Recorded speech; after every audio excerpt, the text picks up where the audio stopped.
দুনিয়ার দুঃখ, কষ্ট আর যন্ত্রণাগুলো জীবনের অবিচ্ছেদ্য অংশ। এগুলোকে পাশ কাটানো যায় না।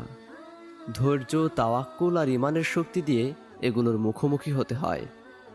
এখানে এক একজনের জীবনের দুঃখ কষ্ট এক এক রকম, কোনোটা ব্যক্তিগত, কোনোটা সামষ্টিক। দুঃখ আর যন্ত্রণার ধরনগুলো যেমনই হোক না কেন, আমাদের বিশ্বাস করতে হবে একমাত্র এবং কেবলমাত্র আল্লাহ সুবহানাহু ওয়া তাআলাই পারেন আমাদেরকে এই সমস্ত যাতনার হাত থেকে মুক্তি দিতে।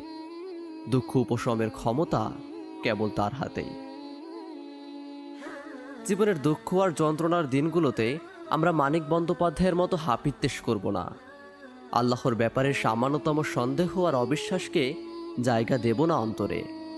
আমাদের বিশ্বাস হবে নবী আইয়ুব আলাইহিসসালামের মতো, মরণ ব্যাধিতে জীবন বিপন্ন হওয়ার মুখেও যিনি আল্লাহ সুবহানাহু ওয়া তাআলার ওপর থেকে একটা মুহূর্তের জন্যেও ভরসা হারাননি।